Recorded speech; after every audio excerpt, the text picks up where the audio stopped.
국제 기능장애 건강 분류입니다. 국제 기능장애 건강 분류는 영어로 International Classification of Functioning Disability and Health라고 이렇게 약자로는 ICF라고 명시를 하고 있습니다. 국제적으로 기능과 기능장애 그리고 건강에 대한 분류 체계를 조금 더 새롭고 신선하게 만들어서 각 전문 영역별로 설명할 때 어떤 기본적이고 표준화된 틀을 같이 마련해서 활용하자는 취지로 개발된 걸로 볼 수가 있습니다. 세계보건기구 WHO에서 이렇게 통합적인 시스템으로 개발이 된 거고요. ICF에서 가장 중요한 측면은 일상생활에서 우리가 어떻게 기능하는지 또는 기능이 손상이나 어떤 질병, 뭐 상해 때문에 어떻게 기능하지 못하는지를 구체적으로 규정하고 있습니다.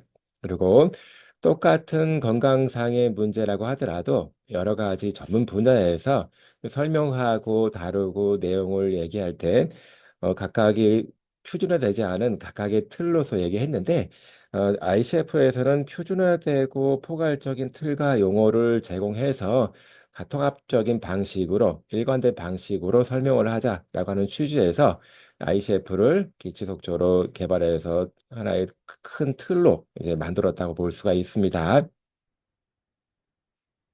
ICF는 기능과 장애, 건강에 대한 국제적인 분류 체계입니다.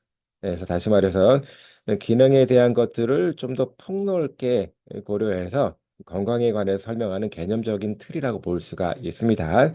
그림에서 보시는 것처럼 건강 상태를 신체 기능과 구조, 그리고 활동과 참여의 수준에서 논하는 것이고요. 이런 것들에 영향을 미치는 것들을 환경 요인과 개인적인 요인으로 이렇게 구분해서 설명하고 있습니다. 크게 ICF는 1부와 2부에서 기능 수행과 장애, 여기에는 신체 기능과 구조, 그리고 활동과 참여 부분이 포함되어져 있고, 2부 두 번째는 이제 배경 요인, 여기서는 환경과 개인 요인이 포함되어져 있습니다. 다시 말해서 기능과 기능 장애, 건강에 대한 것들을 신체 기능과 구조 및 활동과 참여 수준으로 이렇게 설명해서 설명하는 것이고, 이런 것들에 영향을 미치는 커다란 요인으로 환경적인 것과 개인적인 요인을 좀 따지고 있는 거다라고 볼 수가 있습니다. ICF에서는 이런 것들을 설명할 때 긍정적인 측면과 부정적인 측면 모두 한꺼번에 같이 설명하고 있습니다. 예를 들어서 기능적으로 온전한 거를 우리는 긍정적인 측면으로 볼 수 있고 또는 활동과 참여에 문제가 없는 거를 긍정적인 측면으로 볼 수 있고 기능 장애라든가 손상, 상해, 질병 때문에 어떤 문제가 생기는 것, 손상 또는 활동 제한, 참여 제약에 관계된 부분을 부정적인 측면으로 같이 설명을 하고 있습니다. ICF에서는 전체적으로 신체 기능과 신체 구조 이런 것들이 잘 안 되는 거를 우리는 손상으로 이렇게 설명을 하고 있습니다. 그리고 활동과 참여 이런 것도 잘 안 되는 거를 활동 제한, 참여 제약으로 해서 실제 생활에서 특정 과제를 수행하는 것뿐만 아니라 생활에서 어떤 불편감을 겪고 있는지까지도 포함시키고 있습니다. 이런 것들에 구체적으로 중요한 영향을 미치는 것 중에 하나가 환경에 대한 것들이 있겠고 또는 개인적인 특성에 대한 것들도 있을 거라 볼 수 있습니다. 이렇게 ICF 모델에서는 긍정적인 것 측면과 부정적인 측면의 용어를 모두 제시하고 있습니다. 다시 말해 긍정적인 측면에서 신체 구조와 기능은 부정적인 측면으로 가게 되면 손상, 뭐 질병이라든가 상해와 같은 손상을 포함시키는 거고 긍정적인 측면에서 활동과 참여 부분은 부정적인 측면에서는 활동 제한 또는 참여 제약으로 설명을 하고 있습니다. 다시 말해서 신체 구조와 기능이 온전할 때는 뭐 건강 상태가 잘 유지되겠지만 이런 것들에 문제가 생기는 거를 우리는 손상이라고 표시하는 거고 신체 구조와 기능이 잘 돼서 활동과 참여가 잘 되는 부분도 있겠지만 손상이나 질병, 상해가 생기게 되면 활동도 제한되고 참여도 제약을 받게 됩니다. 이전에도 마찬가지로 ICF처럼 이전에도 건강 상태에 대한 거를 설명하는 여러 가지 모델들이 있었습니다.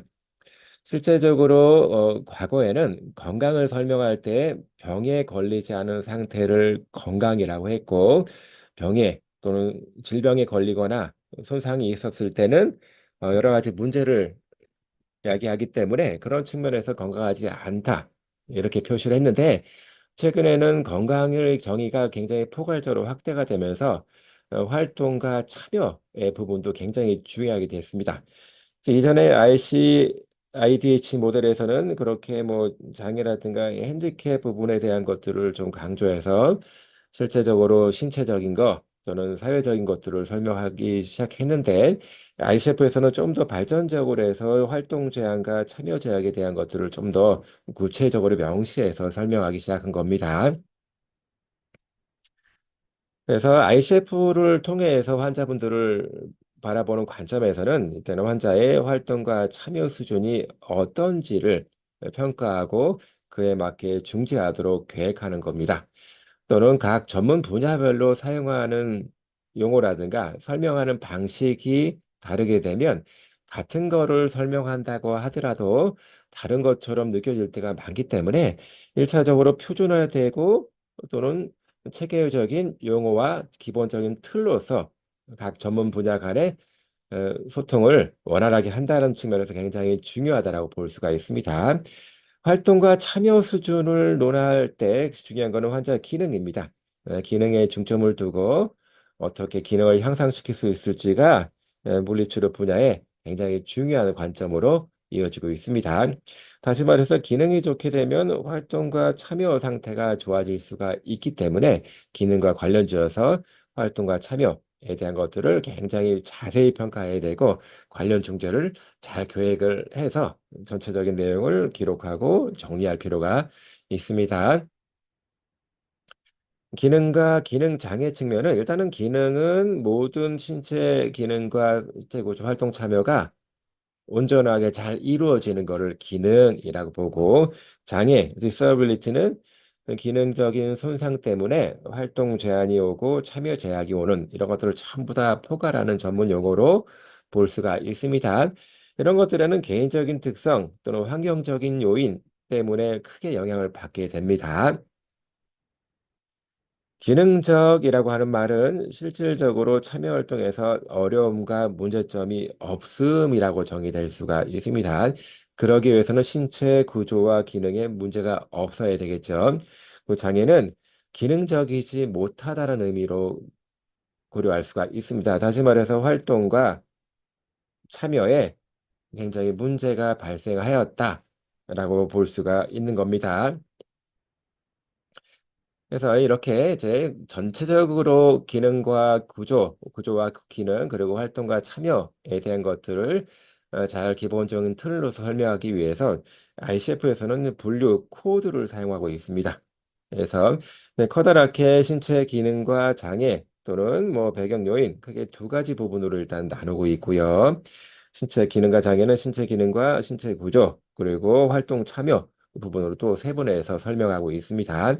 이런 것들에 영향을 미치는 것들은 배경 요인이라고 볼 수가 있는데 여기에는 크게 환경적인 것과 개인적인 특성 이런 것들이 포함될 수가 있습니다. ICF 분류 코드는 일단은 제일 첫 번째 수준으로 챕터, 장으로 분류가 됩니다. 그래서 신체 기능은 모두 8개, 장, 챕터, 신체 구조는 8개 챕터, 활동과 참여는 9개의 챕터, 그리고 환경 요인 5개의 챕터, 이렇게 이제 챕터로 분간이 되고, 또 개인적인 요인은 워낙 특성 차이가 개인차별로 크기 때문에 따로 이렇게 크게 정의를 하고 있지는 않습니다. 또 이렇게 챕터로 나누고 또 커다랗게 신체 기능은 B라고 하는 약자로 쓰고요. 구조는 S, 활동과 참여는 D, 환경연은 E 이렇게 해서 영문으로 표기된 다음에 그 이후에 이제 챕터로 같이 세분해서 하게 됩니다. 그리고 각 챕터는 또다시 이제 카테고리 범주로 해서 세부 항목으로 다시 분류를 하고 두 번째, 세 번째 수준 레벨로 해서 배열이 돼서 전체적인 숫자, 알파벳 B, S, D, A, E처럼 알파벳 다음에 숫자를 표시해서 어떤 식의 분류 체계인지를 설명하고 있습니다. 예를 들어서 신체 구조에서 B의 7, 여기는 어, 신경, 근육, 뼈대개 운동과 연관된 기능을 얘기하고 B730 그러면 근력, 730이 그러면 신체 어느 한쪽의 근력의 힘 등등 이렇게 해서 세분화돼서 알파벳 다음에 숫자로 표시해서 환자분의 상태를 구체적으로 설명하고 명시하도록 가이드하고 있습니다. 그리고 ICF를 통해서 기능적인 문제의 정도가 어느 정도인지를 구체적으로 측정해낼 수가 있습니다. 이거는 ICF 평가치라고 하는 거는 건강과 문제의 심각성 정도를 수량한 걸로 이렇게 설명을 할 수가 있습니다. 그래서 이렇게 해서 보면 0에서부터 이렇게 8, 0, 1, 2, 3, 4, 8 이렇게 해서 어느 정도의 어려움을 갖고 있는지 약간 주관적인 평가를 통해서 이렇게 표시를 하고 있습니다. 이 다음은 임상 의사결정입니다. 이거는 클리니컬 디시전 메이킹이라고 해서 임상에서 물리치료사가 환자의 문제점을 파악하고 해결하는 그런 전체적인 과정을 얘기합니다. 좀 쉽게 말하면 어떤 식으로 평가를 해서 어떤 문제가 있는지를 구체적으로 알아내고 그래서 어떻게 치료하기까지 과정을 체계적으로 과학적으로 이렇게 분석하는 것을 임상 의사결정이라고 합니다. 다시 말해서 처음에 환자에 대한 정보 수집, 여기에는 이제 각종 평가 같은 것이 들어가겠죠. 평가의 결과를 토대로 해서 환자분의 상태가 어떨 것 같다. 그러면 어떻게 치료하면 좋아질 수도 있겠다라고 이제 대체적인 하나의 가설을 예측을 합니다.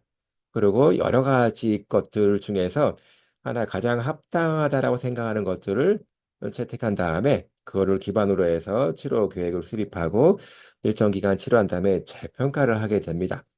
만일에 재평가 과정에서 처음이랑 별반 차이가 없게 나타났다라고 하면 이 과정 여러 가지 과정 중에 어느 한 과정 자체가 잘못된 걸로 인식할 수가 있고 그렇게 되면 어느 부분이 잘못된지를 다시 한번 이 전체적인 단계를 밟아가면서 찾아낸 다음에 다시 치료 평가를 하고 치료 계획을 수립하게 되는 여러 가지 과정을 또 거치게 됩니다. 그래서 재평가는 항상 그런 측면에서 굉장히 큰 의미가 있다라고 보여지는 거고요.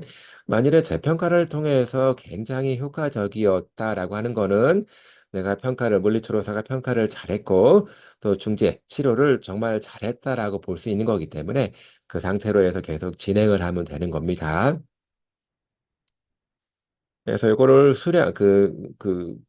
도식화해서 표시한 것이 그림이 되겠는데요. 환자 상태에 대한 거를 각종 평가를 통해서 알아내고 문제점을 파악을 합니다. 그런 다음에 환자 상태에 대한 여러 가지 과설과 추론을 통해서 하나를 결정하게 되는 거고, 이 결정된 바를 통해서 물리치료를 시행하고 또 재평가하고 또 재평가 과정 중에서 어떤 수정 보완할 사항이 있으면 다시 앞으로 돌아가거나 어떤 단계로 돌아가서 그것들을 계속 시행해가면서 환자 상태가 좋아지는 쪽으로 계속 이어져 가는 겁니다.